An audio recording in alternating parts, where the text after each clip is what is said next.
Hello, everybody. John Sfiokla and Chunka Mui here.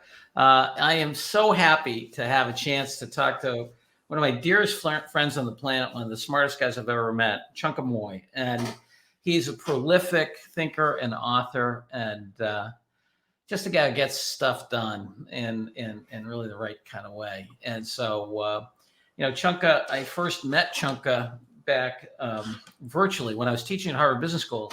There's an article about this set of innovations that Arthur Anderson, God rest his soul, was doing many, many years ago. And a bunch of them had to do with AI. The financial statement analyzer was something Chunka was working on, which would basically use AI to analyze statements. And so I'm reading about this. I used to teach that case, and I got over to Diamond, and I got to meet Chunka in the flesh. He was the genius that put together the exchange program, which still goes on actually at PwC, and we have one at Manifold as well. But it's really been Chunka's aspiration, and in addition to being a very, very smart human being, Chunka's just a good soul. He does the right thing. He's a great friend, and I can't say enough about how happy I am to have him here today to talk about his new book with two other friends, Paul Carroll and Tim Andrews. So Chunka, welcome. Well, thank you, John. I can't think of a better person to introduce this book to the world with than you. And actually, this is actually the first time since sending the book to the printer that I'm going to be talking about it live anywhere. So happy to do that. Excellent. Well, let me just do a little intro, set things up here, and let's get going. So the fundamental thing that we're gonna center on here is really pretty simple, which is that things are changing radically, and the best way to think about the future is to imagine your perfect future given the trends, and then come back from that. So and doing that is hard, and Chunka's approach, I think, we'll get into how you do it, make it a little easier, and the importance of it, because in the famous words of Yogi Berra, the future ain't what it used to be. And the reason it ain't what it used to be is the fact that we have exponential change in many of the factor inputs and factors in society. That means that the information content of today and the past compared to what the future is going to be like is going down and down and down. And so the role of imagination and creativity in terms of the possibility space becomes that much more important, because you can't just do linear projections of where we are today. And so that's the inspiring thing I find about it. Let's just talk a little bit about this stuff we just covered. We're going to go through the 7 laws of zero, which is a fun way to get into the problem, really a central part of the book. There'll be handouts, and I'm going to talk about the next speaker for sure. Manifold, we're a venture holding company, and we really are interested in all the different factors of growth, investing, building new technology, and consulting. And we work with large companies and small. It's a fun group, and it's really nice because we get to work on business design, investment, and value creation. And then we do it with a bunch of large and small companies, you can see here. And the one thing I want to run through all of these webinars is the idea that the world is becoming more computable. And this is, I think, very important. It's absolutely relevant to what we're going to talk about today. And if you think about the law of computability and try to come up with a general reason things are changing so quickly, there's the notion of the level of knowledge of the job to be done. And you can think about levels of knowledge, in 3 levels. And I know this is a gross oversimplification, and, this whole, in my doctoral work, I spent like 2 years on the dark side of the moon trying to figure out what knowledge really was. So I get all that, but for the sake of practicality, think about it as categorization, correlation, and causation. Categorization, it's a red one, it's a blue one, it's a green one. Correlation, the red ones go with the blue ones. Causation, the red ones cause the blue ones. And as Ray Kurzweil pointed out, that level of knowledge is going up exponentially. And then there's how digitized the thing is. And those two things together, if you have high digitization and high knowledge, you can actually compute the phenomenon of interest. And unlike automation, you not only get better labor and performance characteristics of the task, but you also have a symbolic reality, which you then can interrogate and use. And that's a big difference as we're seeing. So let's start here. What can removing today's actual and cognitive restraints lead us realistically to project our kids and their kids in 2050? And I think anybody looking at this, a lot. That's the short answer. Let's talk about the long one then. Yeah. So with that, Chunka, let me turn it over to you in terms of how did, when you're thinking about this issue about perfect futures, how did you approach it, and why did you get to the 7 laws of zero, and what was your thinking? So the origin story of this book actually goes back a bunch of years to my daughter Zoe, who you know, John. Yes. I think Zoe was around 10 at the time, and I had just come back from this conference where I was in big headlines, a futurist. And what really caught her attention was not only was I called a futurist, they drew a cartoon of me and stuck me in a little spaceship. And she looked at the cartoon and she said, something on the order of, futurist, huh? Well, I hope all you adults don't mess up my future. There you go. And I actually took that really seriously because I spend all my time with companies, and I think I work on interesting problems, but I work on their problems. I work on company problems, the kind of stuff you just talked about. And she wasn't talking about whether or not, this company or that made more money, or, she was talking about her future. Right. And so there was really sort of the starting point for me to pivot, or at least pop the stack, as it were, to sort of say, what does all this stuff, what does all this technology mean for her future? Yeah. And that was the motivation for this book, really. Isn't that great? I don't know if you've ever heard the supposedly the origin story of the instant camera by Ed Land, where his daughter did the same thing to him. He was there, he was taking a picture, and his daughter said, "Why can't I see it now?" Anyway, that was the beginning of instant. Yes. Right. Yeah. So there you go. Yeah. Bigger stage than Ed Land, which is great. Yes.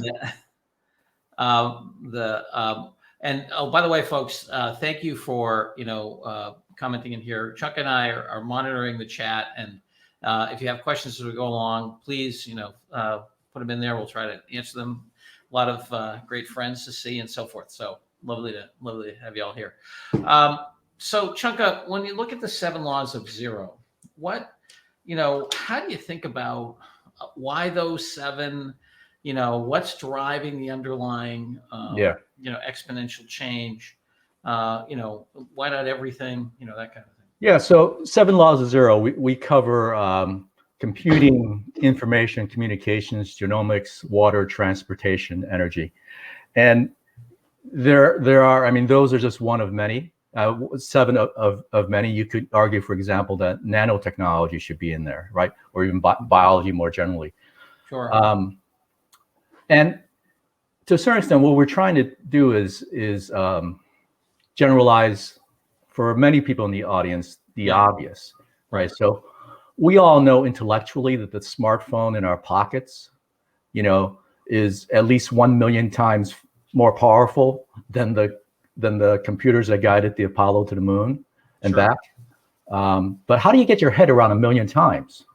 One way of thinking about that is thinking about exponential increases in capability. Another way of thinking about that is decreasing costs, right? It's really the same thing. So you can think about what kind of capabilities you might have in 30 years, or you can think about the fact that the capabilities you have right now will be essentially free in 30 years.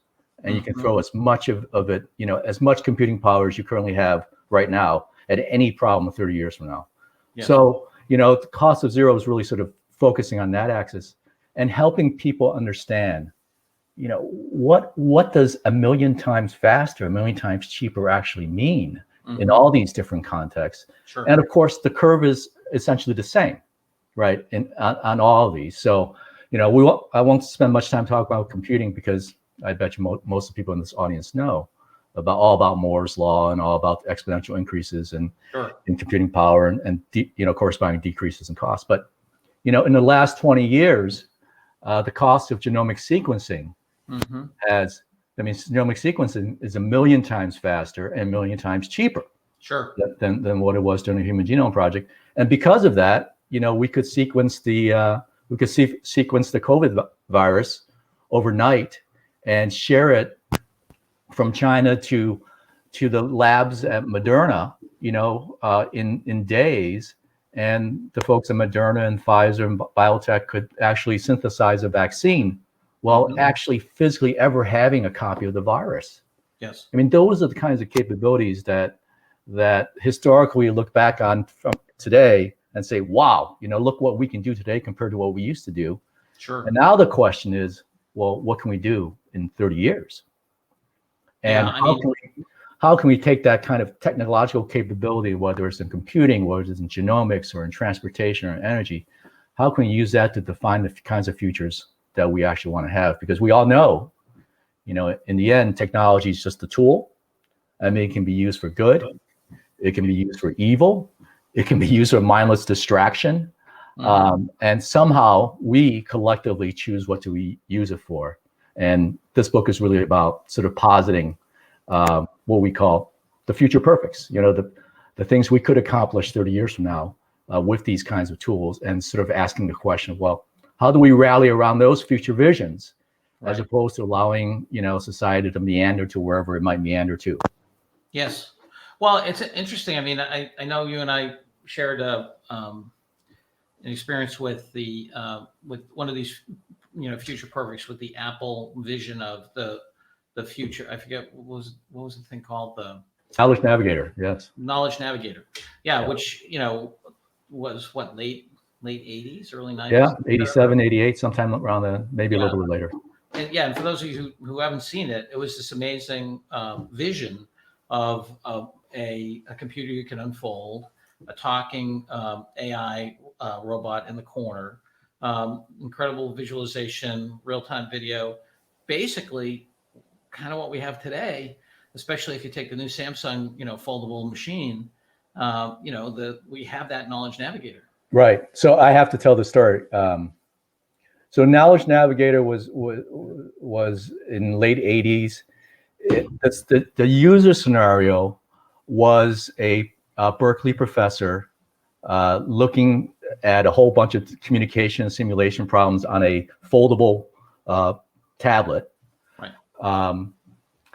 The date in the video turned out to be essentially 3 months before the launch of the iPad.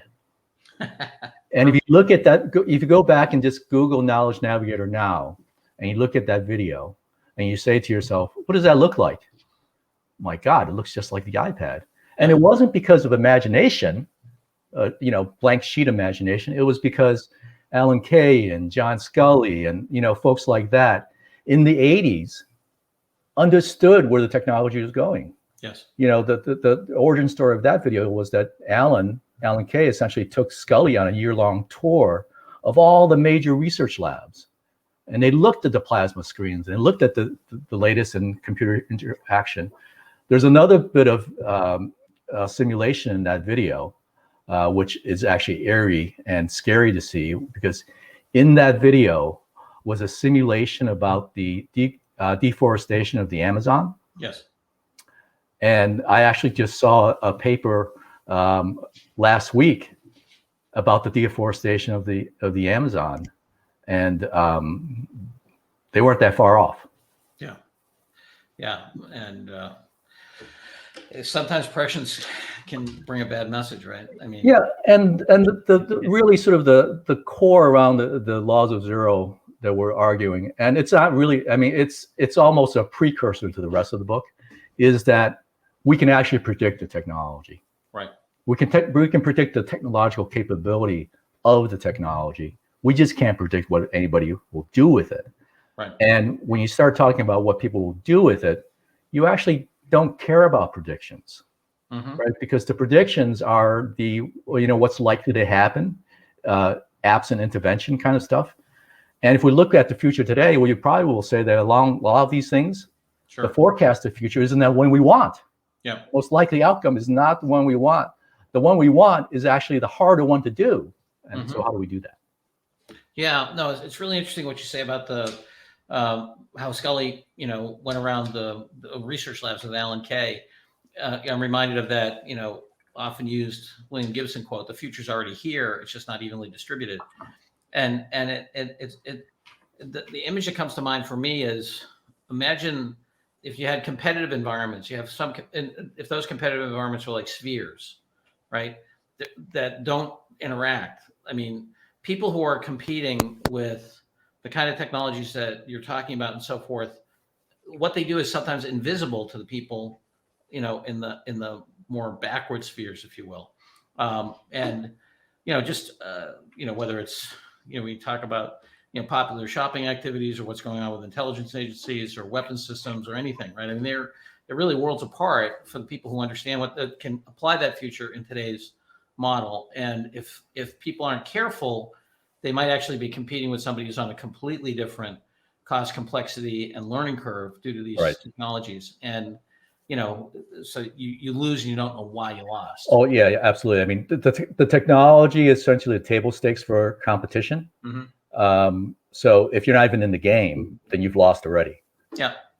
So Chunka, you and I talked about, there's this wonderful book. You and I have talked about Chris Alexander's book on Notes on the Synthesis of Form. And he talks about how hard it is to do a new design. And he asks that wonderful question. I know you have a love of architecture in your family. And, he asked that wonderful question. Why is it that I go to a mud hut in Malawi and everything works? It's warm in the winter, cool in the summer, fine in the rain. And I go into a modern building in one of these giant lobbies, and it's noisy, it's hot in the summer, it's cold in the winter. And that architect had structural steel, plate glass, HVAC, computer simulation, and it had all this stuff, and still lousy as a human experience compared to this. And he talks about, self-conscious versus unself-conscious design. Basically, the paradox is the more degrees of freedom that the architect has, the harder it is to land all those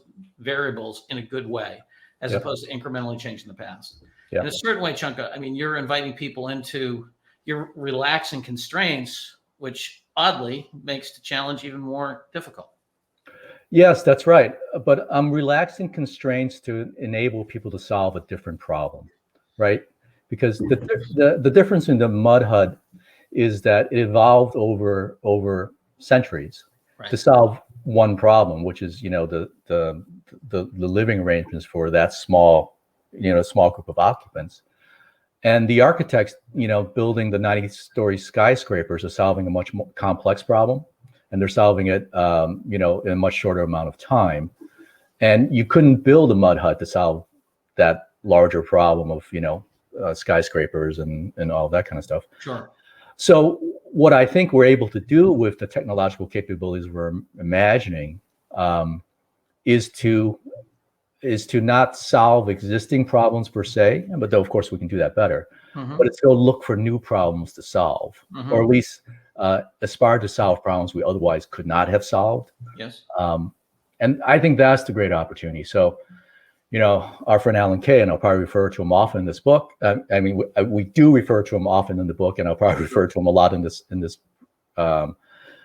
discussion, says that when you're thinking about the future, you shouldn't think about the problems you need to solve today. You should go look for problems you need to solve in that future, mm-hmm. right? You should go for you're going to sniff out the new problems or the bigger problems, the new versions of the existing problems. Yes. You shouldn't be trying to solve what you're doing today. Mm-hmm. And I think there's a lot of that, and we can get into some of the specific areas that we talk about in the book. But that's the great opportunity. And so, Chunka, say more about some of those examples and so forth. I know you've got some really creative thinking in the book, about what are some of those future problems you think that we're going to face and how to think about them. Well, I mean, we essentially use a device we call Future Histories in the core part of the book, and we look at a number of economic sectors. Social pillars and sort of basic pillars. We look at energy, we look at transportation, we look at healthcare, we look at climate change, we look at social justice, and we say, well, what problems would be crazy? What problems would be ridiculous for us not to solve, or actually we try to do more positively? What are the kinds of things that would be ridiculous not to have in 30 mm-hmm. years? Yep. Given what we know about the raw technological capability. And the first area we looked at was energy, mm-hmm. right? So we know that, if you look at the graphs on solar and cost of solar, if you look at next generation nuclear, you look at wind, we should be able to have clean, accessible, cheap energy in 30 years for everyone, right? It would be crazy if we didn't have that, given the raw technological capability that we have. Sure. Yet today, almost 1 billion people live in energy poverty. We should be able to solve that problem as well. And of course, we should be able to solve the contribution of fossil fuels usage to climate change kinds of issues. So we can solve that. But no matter how good any single solar cell is, we're not going to solve that problem unless we look at the surrounding systemic capabilities that we need. We need to have the grid, right? We need to be able to do microgrids. We need to have long distance transmission lines. We need to have all the software management to do to deal with the seasonal shifting of solar power. Sure. We need to have nuclear power for high heat, high intensive manufacturing processes. So take that raw technological capability, apply it to the world in 30 years, yes, and now work backwards to what are all the surrounding things that we need in order to not only have that technology, but to use it at scale for the kinds of issues that we need to use it for. Yeah, so it's really sounds like it's really an intellectual construction project where you begin with kind of a central set of tenets like energy, and then you say, okay, here's the problem, and you aim at a problem that makes common sense that we ought to solve regardless, and then you build the scenario back from that in terms of other complementary or necessary assets. Exactly. And a great historical example of that, and I'll talk about Alan one more time, sure, and I'll try to make it the last time. But when Alan and his colleagues started Park, they knew about Moore's law, but they didn't try to use that advanced computing capability to build a better mainframe. Right. They said, okay, in 30 years, that means everyone should have a computer. That means kids will have a computer. What do we need to have in order for kids to have a computer? Well, the answer is not to teach them all COBOL and punch cards. The answer is to have a whole environment that interacts with kids. Yes. And that was the motivation for the graphical user interface. That was the motivation for object-oriented programming. That was even the motivation for laser printers and Ethernet, right? Sure. So all that surrounding technological capability built on top of this almost fundamental fact of physics that we're going to have computing power to support it. Yeah, it's interesting, Chuck. I mean, I'm optimistic, and I probably am just optimistic because I have 5 children and 1 grandchild, and you can't be pessimistic if that's the case, right?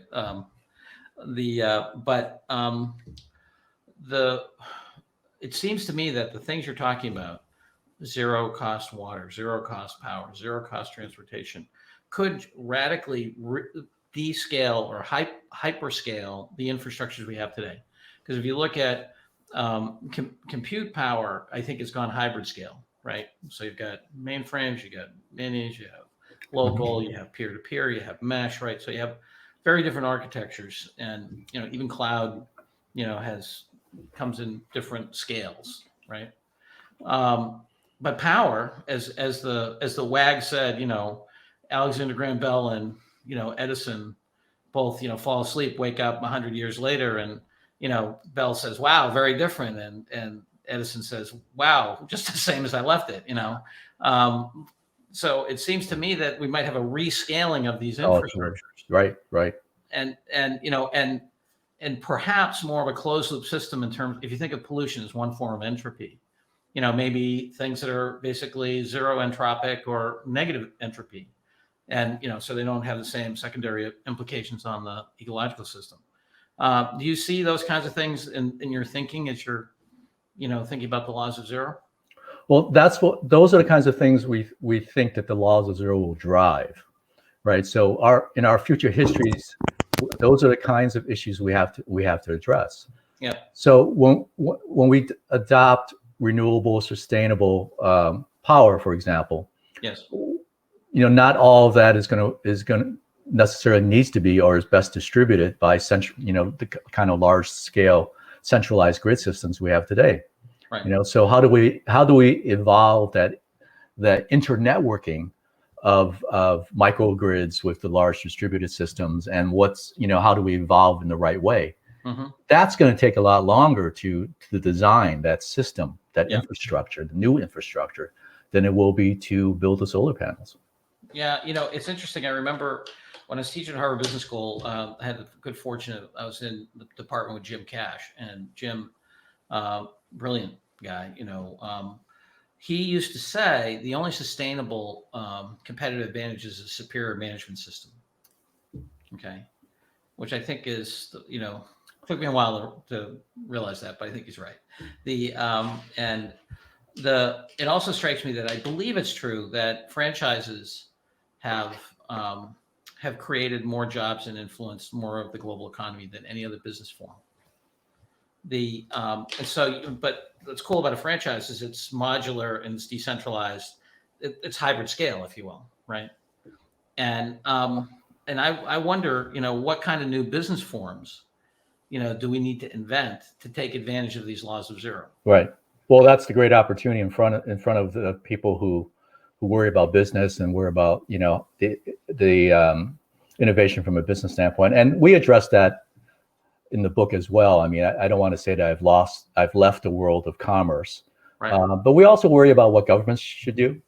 Yes. And we worry about what an individual should do, and it's the interaction between those three.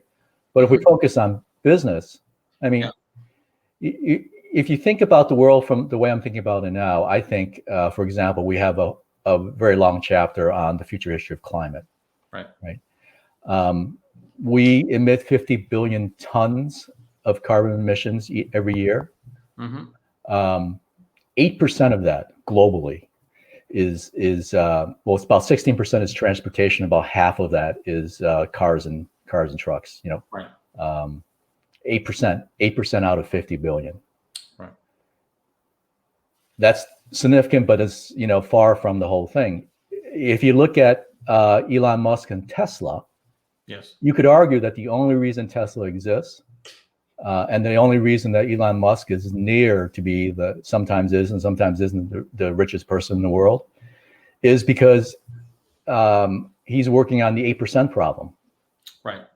Right. And Tesla, along with others, are working on the transition. Yes. From dirty cars to hopefully cleaner cars for electric vehicles. And he has less than 1% of the global market for cars. Right. Right. 1% of 8%, actually much less than 8%. Yes. Out of the 50 billion. That only leaves, another 48 billion tons of carbon to be removed and economic opportunity to remove it. And so I'll make a prediction here. And the first trillionaire will be somebody who made their money off of the need to address climate change. It might be Elon Musk or it might be somebody else. It could be whoever figures out how to deal with that 8% of carbon emissions that comes from the manufacturing of cement. Right. Right. Which won't be solved by renewable energy because that comes from the manufacturing process, right. Not from the use of energy as we have it today. Yes. Yeah, no, it's really interesting. The old saying, even a turkey can fly in a hurricane. Yeah, but in a hurricane, lots of other things don't fly. Yeah. But I mean, you're just saying that these transitions, these things that we need to have, like the personal computer, have such tremendous commercial and governmental opportunity. I mean, you look at, if you go back in the history of, this country, certainly the agricultural revolution, which people saw coming, the land grant colleges and the investments that the government made in, the basic science as well as the technology and funding and so forth. I think they've gone overboard with corn subsidy. That's another whole conversation. But people knew that the industrialization of farming was coming, and the U.S. really was one of the countries that led the way and created tremendous wealth and opportunity in the context of that. And you're saying, hey, look, there's a whole set of these things that we need to deal with: water, transportation, energy. Absolutely. And one of the things, for example, that's really hot in the corporate community right now, because it should be, it's this whole notion of ESG. Yep. Right. What's your ESG strategy? Investors are asking for. Investors are making corporations track with it. Sure. So you can think about your ESG challenge as an accounting challenge. Mm-hmm. You can think about it as a compliance challenge. You can think about it as a marketing, public perception kind of challenge. Right. Or you can think about it as the largest goddamn growth opportunity, in our lifetime. Sure. Right. How do you think about your growth strategy driven by ESG? Sure. How do you think about your whole new set of products, your new marketing strategies, your new ability to differentiate from your competitors because of your ESG strategy? Right. Yeah. Well, I mean, it's funny. I remember watching an Amazon commercial, last year or something. They talked about how they're going to be the most eco-friendly and blah, blah, blah. And I thought, I got to believe that just like they sell AWS, Amazon Web Services out, whatever power solution they have, they're going to sell out into the market. Oh, yeah, absolutely. Absolutely. And it's a great opportunity. But I think the challenge for Amazon and the challenge for every company out there is that inauthenticity in this area is going to be smelled out so quickly, right? So if your approach still towards ESG related kinds of issues is a greenwashing kind of approach, you're going to be naked. It's going to be revealed so quickly. So you might as well be authentic. You might as well actually go for the growth as opposed to using the fig leaf approach. Sure. Well, Chunka, we have a question from Carrie Nee, who a colleague of mine, and she said, "Look, about healthcare and education, what are your predictions? Because those two systems are so broken." Yeah. In her opinion. All right. So I want to say this one more time. I'm not making any predictions. Right. What I want to do is to say what we have to do, what we have to solve. Right. Because if you ask me to predict what's going to happen in healthcare, well, the safest prediction is nothing. Right. That all the vested interests, all the economic interests will be so large that we make no progress. Because as we know, the old axiom, one man's cost saving is another man's profit. Right. So a revenue, and the revenue will fight against the cost savings. But here's what I think we need to do with healthcare. Yep. And here's what we have the opportunity to do with healthcare. Right. And I have to acknowledge my friends at the American Medical Association, because they taught me a lot about this, and I've been working with them for years on these kinds of issues. The great opportunity we have in healthcare. Well, let me step back a second. We have made such tremendous progress on addressing disease, addressing acute issues. Medicine has been miraculous over the last 100 years. And Arthur C. Clarke said that any sufficiently advanced technology, is indistinguishable from magic. Yeah. And if we think about the advances we've made in caring for the sick over the last century, it's been absolutely amazing. Yes. But that's why most of healthcare today deals with the sick. Right. The great opportunity in healthcare is to make it about health and not about sick care. Right. Right. If you look at much of the cost, the burden of healthcare right now, it's about we're so good at treating acute issues. Most of the cost of healthcare right now is about the late stages of chronic disease. Right. So if we can shift healthcare to health and preventing chronic disease and catching it in the early phases, then we can dramatically revolutionize and change healthcare. So, hypertension leading to cardiovascular disease. Sure. We can actually measure blood pressure. We can, in a few years, we can measure your blood pressure continuously and be able to design for you, John, for you, Chunka, what the right healthy regime is for managing your blood pressure. Sure. One of the greatest scourges going on right now in the world is the prevalence of diabetes, right? And the billions of people who are either diabetic or have diabetes or are pre-diabetic and will continue to progress towards diabetes, and not only be really sick, and cause so much pain and injury, to themselves, Sure. but will bankrupt every healthcare system in the world. Sure. So that's what we need to do to healthcare. We need to step forward and say, okay, in 30 years, healthcare is sick care. We make this transition from sickness to managing chronic disease to preventing chronic disease. And how do we do that? How do we rally? How do we structure the incentives to do that? How do we build the systems to do that? How do we change behavior? And it's so interesting too. I mean, as you say, looking at the total picture, I know some folks who work for a large industrial company, and they actually their smoking cessation program actually increased their cost of medical care because people started to die of diabetes as opposed to lung cancer. And the total cost of that was because they still put things in their mouth. It just happened to be food instead of cigarettes.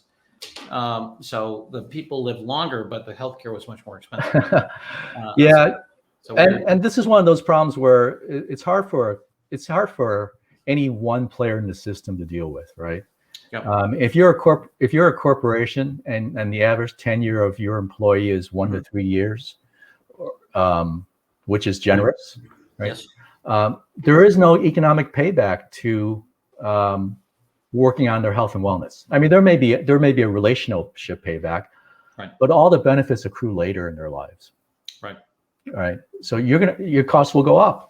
If you're an insurance company, if you're a health insurer, you have the same issue. The turnover in the book of business is going to be such that the economic incentive. Now, no one's going to sit back and say, well, then I don't care if my employee or of my covered lives develop cardiovascular disease or diabetes. They're not going to say that. Mm-hmm. But when it comes to sort of how they arrange their priorities, that's not going to be 1, 2, or 3. Mm-hmm. So somehow we have to think about this as a whole system. Yes. And optimize for the whole system as opposed to parts. Yes. Well, how about in education? I know you spent a lot of time, maybe you weren't a card carrying educator like I was for a while, but you are an educator at your core. I mean, well, I have to confess, education was one of those planned chapters in our book that we didn't write, partly because we had too many chapters in our book. But I think one of the things we can say about education is that a lot of the hopes that many of us had in terms of how technology would impact education did not bear fruit. Many of us thought that online learning and MOOCs and things of that would be of greater impact than they are. Now, we've had this unfortunate natural experiment over the last 16 months of what happens when most people go virtual or hybrid in education, and it'll be interesting how we synthesize these learnings. But the future history of education is yet to be written. It's funny. And maybe you should write it, John. Maybe I should write it with my wife. We were watching some really intellectual thing like The Housewives of New Jersey. She looked at me and she said, and Alan Kay thought people would be basically, learning physics and listening to Mozart on this thing, right? Yeah, well, I think, there's the technology, of course, which is really important, but then there's the whole theory around it and construct it. And I think one of the things we can do in education is that would help all the other things that I'm talking about. And we actually do spend some time talking about this in the book, is the importance of systems thinking. Yes. Right. The importance of when you look at any of these issues, whether it's healthcare or transportation or education, yes, you have to look at the whole system. As you said before, you have to look at the secondary effects. Yeah. The Industrial Revolution was enabled by, cheap fossil fuels. Right. And we have this tremendous world. I mean, we have all this because of that. We also have carbon emissions and climate change, right? Yeah. That's a systems thinking kind of issue. And if you're focused on just the energy, if you're focused on, then you say, well, that's pretty good. Yeah. If you look at sort of the secondary effects, you say, well, I think Houston, we have a problem. Yeah. Well, I mean, the other thing that I think the Industrial Revolution also brought with it the Taylor Revolution, which is, in my mind, very much not systems thinking. It's functional decomposition and atomization and specialization, and then hierarchical control. is kind of its soul, if you will. Yes, you can give examples of where you do this stuff, but even things like the quality revolution, are very much functional decomposition. Let me get down to the causes in the most minute way. And you're saying, well, wait a second, maybe you could fix it down at this, instance, but it's really the issue doesn't get changed at all unless you have a systemic way of thinking about it. I have to pause you for a second, John, because Jonathan Patz, who was actually one of the co-authors of the United Nations report on climate change, the group that won the Nobel Prize, just made a comment, and I spelled his name wrong in response. So, Jonathan, sorry. Jonathan? Jonathan, yes. First I said John, then I said Jonathan, so I have to, when you make the error twice, you have to apologize live. But I mean, Jonathan notes that there is a low entropy, low carbon economy, cleaner air, plant-based diets, fitness by designing cities for walking, biking, and clean mass transit. I mean, certainly, a systems way of thinking, right? Yes, actually, Jonathan, I'll point him out one more time. I wrote an article in Forbes a few years back that described one of Jonathan's talks, which I think is brilliant. Which essentially, if you look at it from a business standpoint, climate change and healthcare is one of the greatest business opportunities, right? You can literally save billions of lives and make trillions of dollars by doing the right thing, including some of the things he just described in his chat and message. Yeah, what worries me about the education system is that we don't teach this kind of systems thinking, and I think also we don't. I think that when we've pushed out religion, I think we've pushed out the question of what makes a good life. You know what I mean, and what makes a good society, and so forth. And I think there is an opportunity to have in the education system a conversation about that without any particular dogma or even belief in God. So I think we can keep the separation of church and state, which I personally am all for. By the way, did you know that the governor of Massachusetts, because the governor of Rhode Island, when they were colonies, was so angry that the governor of Rhode Island was so non-religious that he actually invaded the island. So Massachusetts, the original Taliban. Anyway, that must have been a tough 30-minute battle. Yeah, something. Anyway, but the Puritans, fun people. But the basic idea of the field of meaning for that system, I think, gets very interesting. And obviously, Jonathan, comes from a field of meaning of, at least in the description here, which is much more inclusive, right? It's not just, hey, I did my piece right, the heck with the system. It's like, no, I actually have a responsibility to create a generative, healthy system. Right, and I think that's the opportunity for everybody on this webinar, and every individual, right? Because decompose governments, companies, investment firms, PE firms, whatever, and decompose them, and it comes down to individuals. So our role as citizens, our role as investors, our role as influencers, our role as consumers, our role as politicians, right. Whatever. Our ability to hold both a short-term and a long-term view, yes, is absolutely critical. And even being able to have a conversation with each other about, okay, let's start with the long-term view and work backwards. Doesn't mean we have to actually change anything at all. But can we even imagine what world do we want to have, and then work backwards to, okay, does that change anything we do today? Because I think the options are very broad. But if you just start from today and incrementally move forward, then it's not even in your consideration set about those kinds of changes. Yeah, Chunka, it's interesting, the whole, if you go back to your first book where you had the three laws of Coase, Metcalfe, and Moore, as you know well, Ronald Coase did a lot of work in externalities and the pricing of externalities, right? And it seems like if we're even, the thing that strikes me is that even my most kind of libertarian friends, right, we don't price water, we don't price pollution, we don't price health, and so these market failures, if you will. Right. And we even do worse. We in the Central Valley of California, you can't forget charge appropriate price. You can't meter the water. Right. I mean, which is just nuts. I mean, thank goodness the Mexicans haven't organized and said, "Hey, we'd like the Rio Grande to go to the ocean again. Thank you very much." You know, how do you think? You know, what are the kinds of things that we need to start doing to make those more apparent? Well, I mean, I think it's fine to be a libertarian, but you have to be a libertarian in the right context. You have to understand the whole picture. Yes. And I think one of the things we have to recognize is that government sets the rules, right? Establishes the context for that competition, establishes the context for water rights or whatever. We tell the story in the book. We asked the question of, did you like the how the women's soccer team did in the World Cup? Beautiful, wonderful excitement, and we traced that back to Title IX, right? That all essentially said was that funding for athletics had to be equal, right? And that prompted a whole series of events that the government had absolutely nothing to do with, right? That led to kids soccer, high school soccer, club soccer, professional soccer, college soccer, and gave opportunity for those brilliant athletes to come to the fore. Yes. Because the table was leveled a little bit more, 30 years ago. Mm-hmm.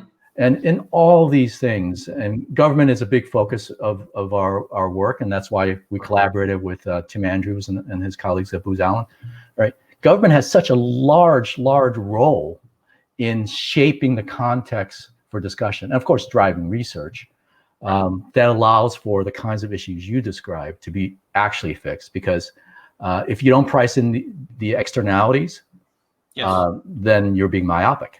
Yep, for sure. And Chunka, I'd like to switch gears a little bit and just get super tactical for a minute at the firm level. So, I know both you and I, we serve executives, we serve on boards, we have investments and so forth.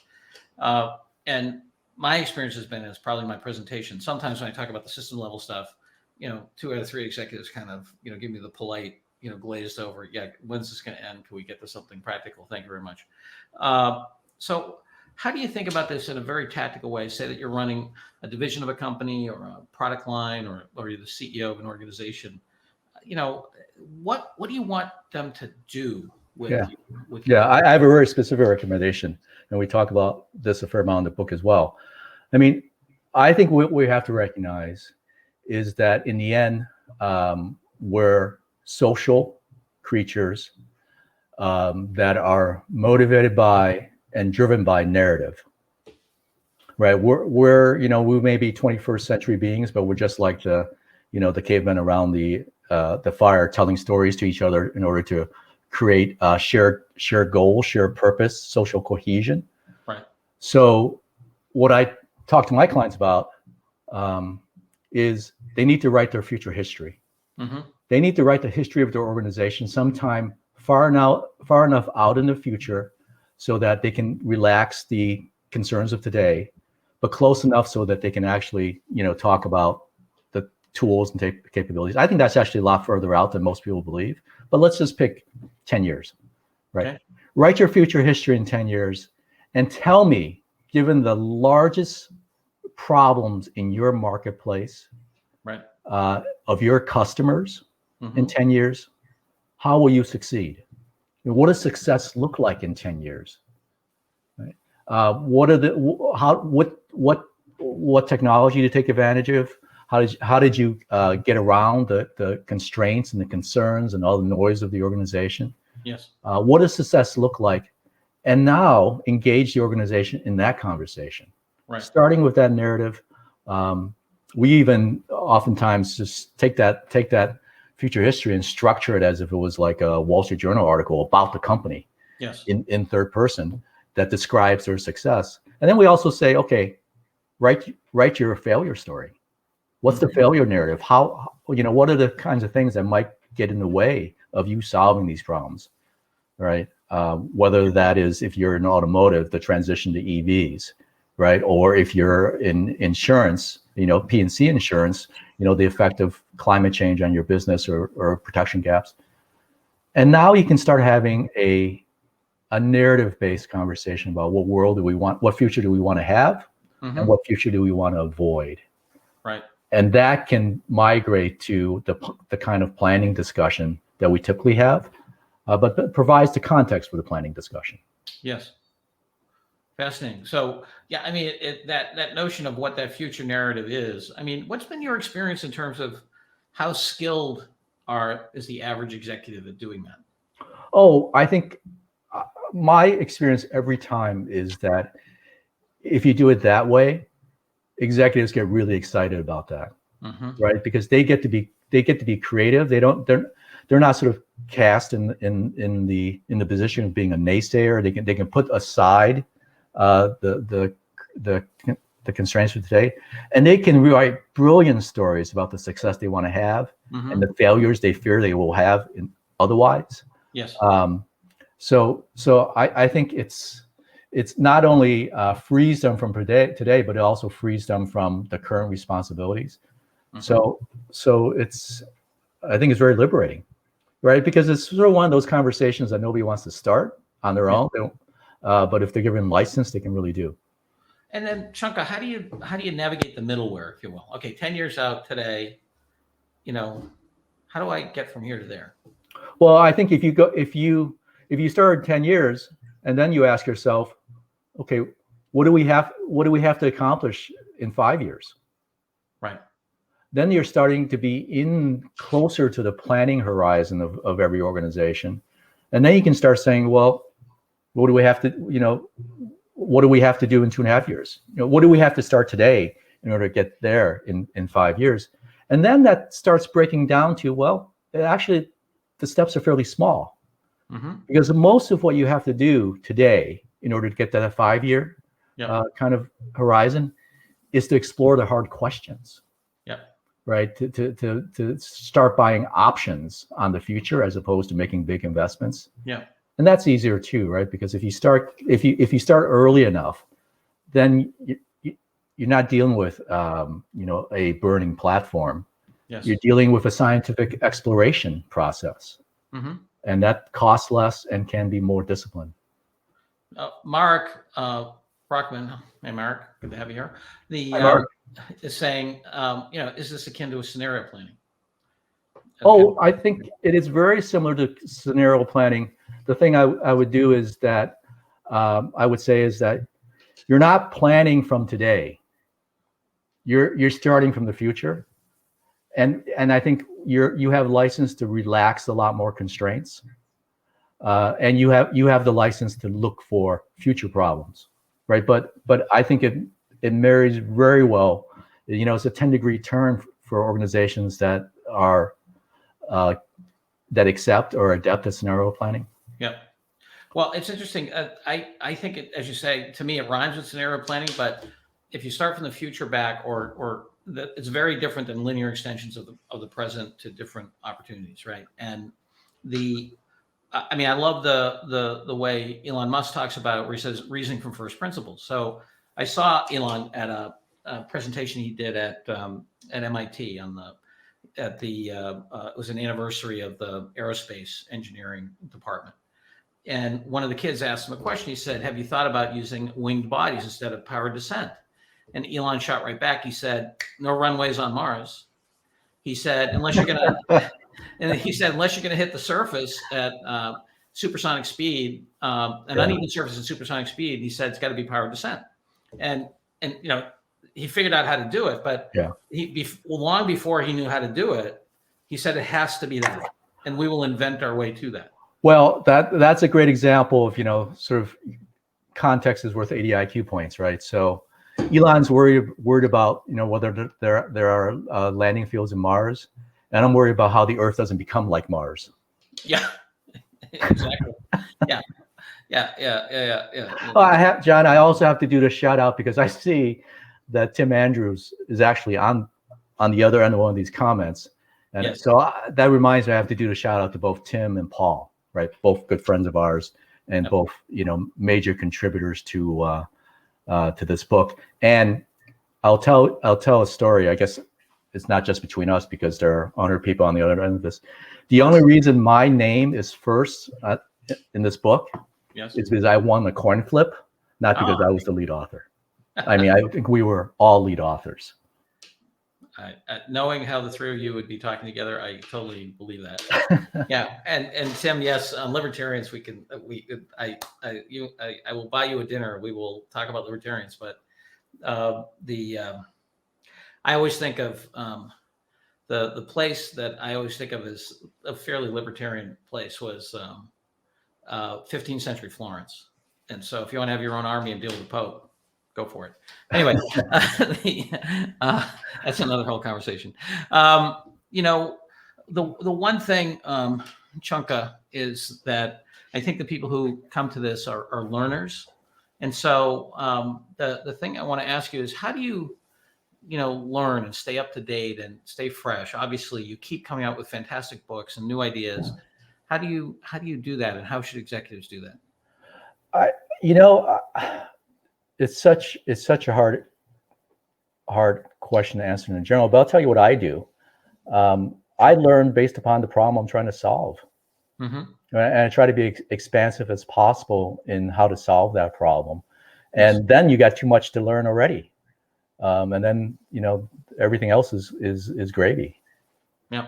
And, solving a bigger problem than your day-to-day concerns. I mean, this is, the motivation from Zoe to solve a bigger problem drove me to books and questions and issues that I didn't have time for before, but then I had to make time for.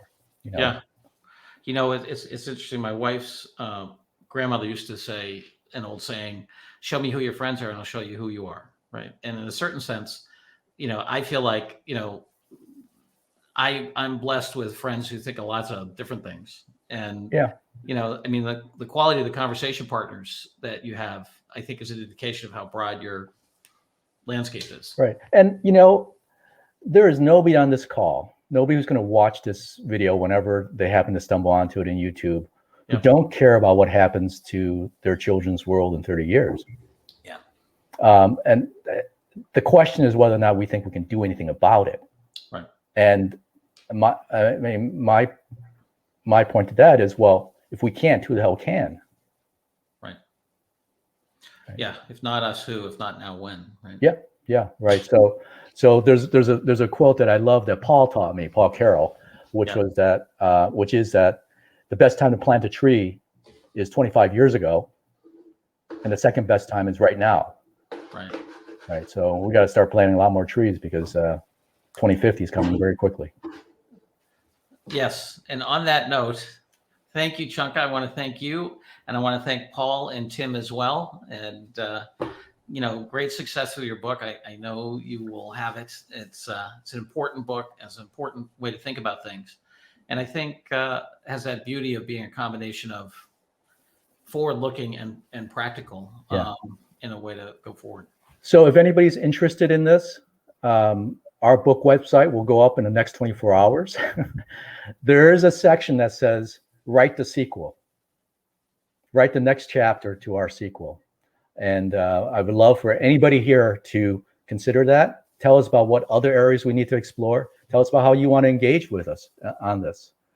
And the website is perfectfuturebook.com. That's awesome. Yeah, I mean, it seems to me, Chunka, is such a great assignment for anyone from grade school all the way up through corporate strategy. So wonderfully done. Great. Thank you, Chunka. Thank you. Let me set us up for next time. So let me hop forward here. God, it's just so great to be able to work with dear friends. So quick rest of the story, just this idea of dealing with the future and a blank sheet of paper, if you will, what might be. Just want to tell you a short story about Giotto, a famous Renaissance painter. Pope Benedict XI wanted to know how he wanted to see some drawings to see if he wanted to employ him to put art up in the Sistine Chapel.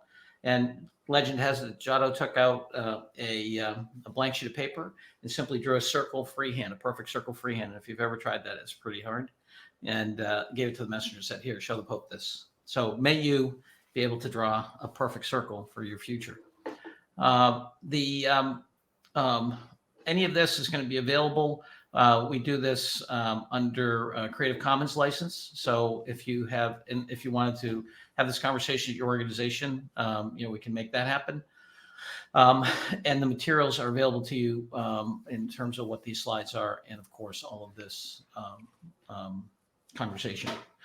Next month, September 24th, we're going to be with Ross Mayfield. Ross, a fantastic guy. He's in charge of all the add-ons and new innovations on the Zoom platform. He also is a longtime tech entrepreneur, creative social text, and I think one of the most thoughtful thinkers of not just the creation of artifacts, but how they are used socially and in the business world. And so Ross, we've been excited about this. Ross has been busy building Zoom out into a multifunction platform, and he's going to give us the update in terms of where that is going. So thank you all. I hope you found this useful and enjoyable, and start thinking about how you're going to write your future history, because the future is going to come anyway, and you might as well be in the driver's seat, not the passenger seat, as you do that. Thanks. Absolutely. Thank you. Thank you, Chunka.